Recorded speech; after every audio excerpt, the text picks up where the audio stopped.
Before posing my question, I would like to thank the organizers for making such a brilliant and stupendous effort.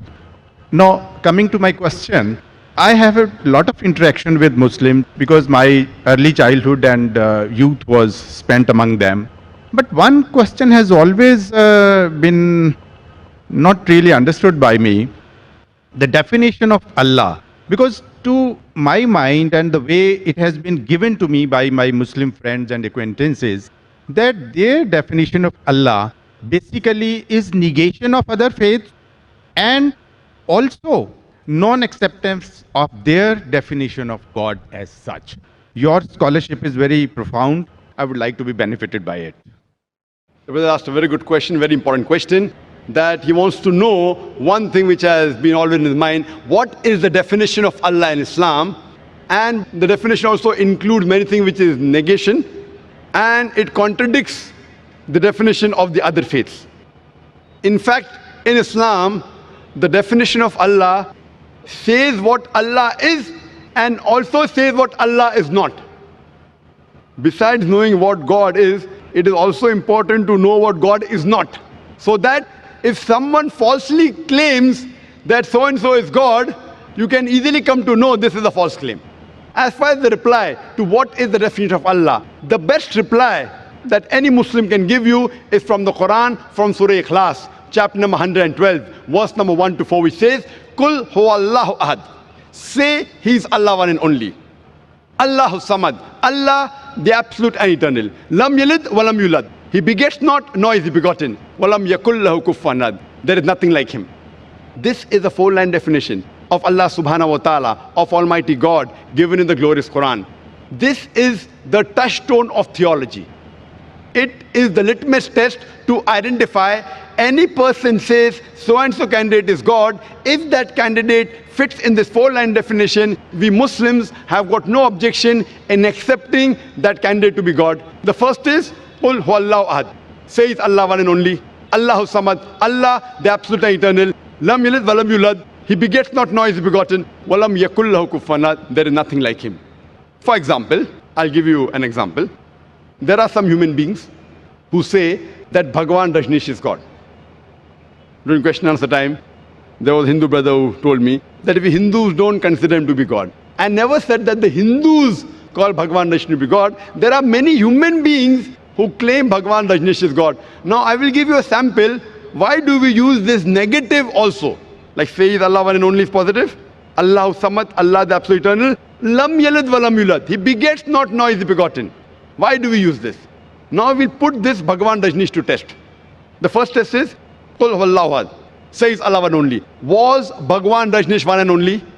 Was he the only man who has claimed divinity? There are hundreds who have claimed divinity, and in this country of ours, India, there are thousands of men who have claimed divinity. Thousands of people have said that they are God. He's not the only one.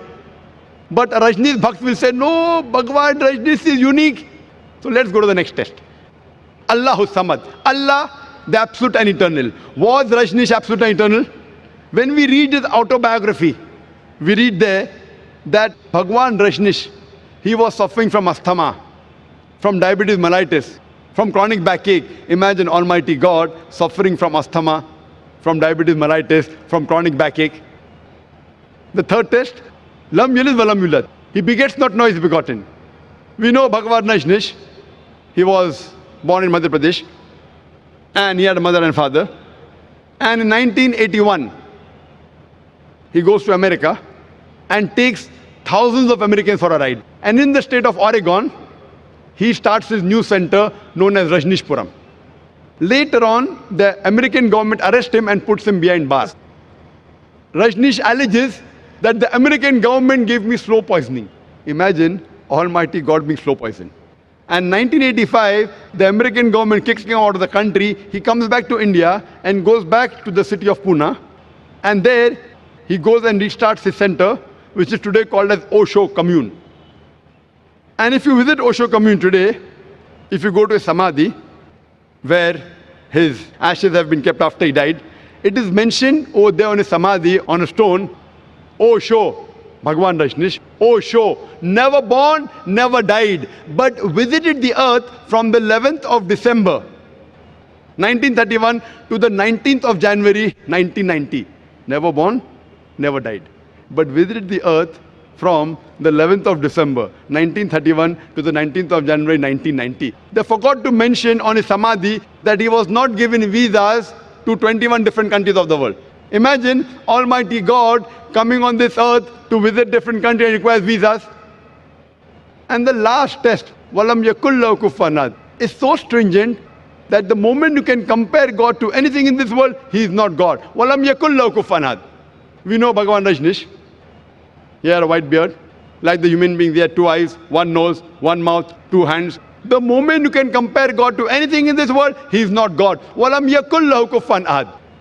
For example, someone says that Almighty God is 1,000 times stronger than Arnold Schwarzenegger.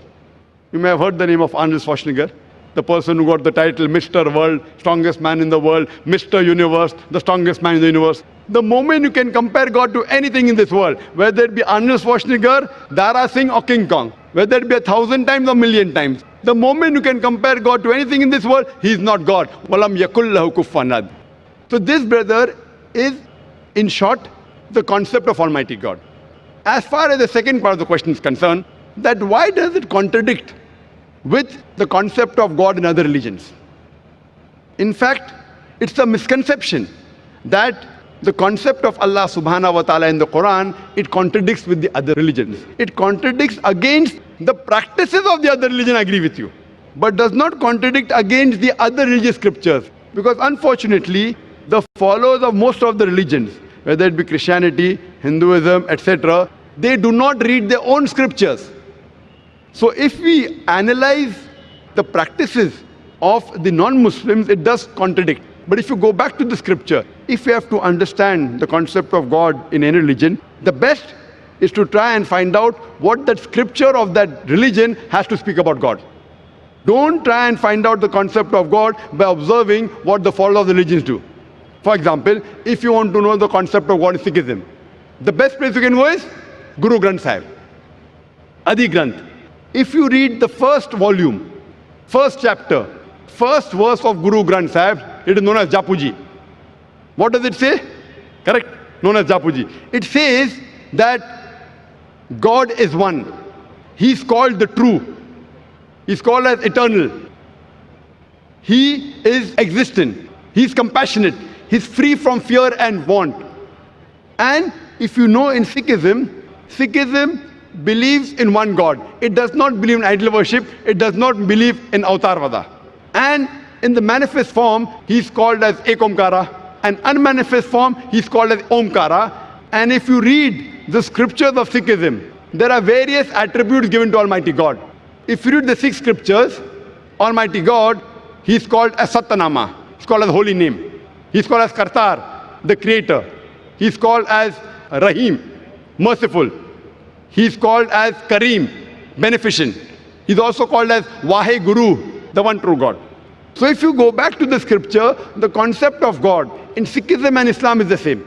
Similarly, if you go to Hinduism, in Hinduism also, if you go back to the Hindu scriptures, it's clearly mentioned in the Upanishad, Chandogya Upanishad, chapter number 6, section number 2, verse number 1, Ekam Evidityam, God is only one without a second. It's mentioned in the Svetasastra Upanishad, chapter number 6, verse number 9, Nachasya Kasij, Janita Nachadipa. Of that God, there are no parents.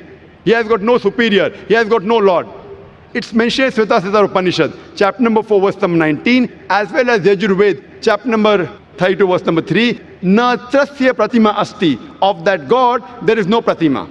Pratima in Sanskrit means, it means an image, a photograph, a painting, a picture, a portrait, an idol, a statue, a sculpture. So it says, Na tasya pratima asti. Of that God, there is no image, there is no painting, there is no portrait, there is no photograph, no sculpture, no idol, no statue. But unfortunately, yet you find that Hindus are doing idol worship. Who's to blame? I'm quoting the Vedas. Vedas is the highest authority amongst all the Hindu scriptures. But yet you find that Hindus do idol worship. Why? Because the scholars of Hinduism, they tell that, see, Brother Zakir, you know, at the lower level, People don't understand, so for concentration we require the idol.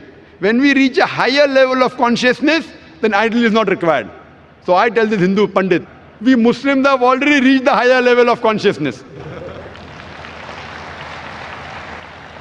It is the basis of Hinduism, basis of Vedas. But there are some sects in Hinduism, like Arya Samaj, which completely denounce idol worship. So similarly, if you go to Christianity, if you read the Christian scriptures again idol worship. Yet you find that the Catholics, they make an image of God and they say Jesus Christ, peace be upon Almighty God. So what we realize that if you go to the Christian scriptures, the Christianity and Islam, the teachings of Jesus Christ, peace be upon him, it is similar. But most of the Christians, what they claim, that Jesus Christ, peace be upon him, he claimed divinity. In fact, if you read the Bible, there is not a single unequivocal statement in the complete Bible where Jesus Christ, peace be upon him, himself says that I am God, always worship me. If any Christian can point out any unequivocal, any unambiguous statement in the Bible where Jesus Christ, peace be upon him, himself says that I am God, always worship me, I am ready to accept Christianity today. In fact, if you read the Bible, it's clearly mentioned. It's mentioned in Gospel of John, chapter number 14, verse number 28. Jesus Christ, peace be upon him, said, my Father is greater than I. Gospel of John, chapter number 10, verse number 29. My Father is greater than all. Gospel of Matthew, chapter number 12, verse number 28. I cast out devils with the Spirit of God. Gospel of Luke, chapter number 11, verse number 20. I with the finger of God cast out devils. Gospel of John, chapter number 5, verse number 30. I can of my own self do nothing. As I hear, I judge, and my judgment is just. For I seek not my will, but the will of my Father. Anyone who says I seek not my will, the will of Almighty God, is a Muslim. So Jesus Christ, peace be upon him, he was a Muslim. He never claimed divinity. And it's clearly mentioned in the book of Acts, chapter number 2, verse number 22. Ye men of Israel, listen to this. Jesus of Nazareth, a man approved of God amongst you by wonders and miracles and signs which God did by him, and you were witness to it.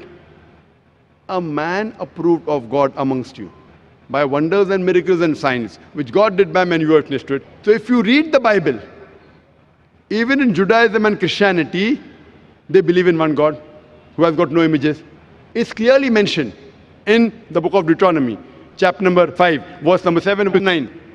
It says that thou shalt have no other God besides me. Thou shalt not make unto thee any graven image of anything, of any likeness in the heaven above, in the earth beneath, in the water beneath the earth. Thou shalt not bow down to them, nor serve them. For I, thy God, thy Lord, is a jealous God. For more details, you can listen to the talk of my son. Tomorrow my son at 3:45 is going to be a detailed talk. This was just highlights on the same topic, concept of God in major world religions. And you'll find out it is the same. We believe in one God who has got no images, and we worship him alone and no one else. Hope that answers the question. Thank you so much. And you said it for me because the definition of God as it is tallies exactly with Islam, whatever we have in Sikhism,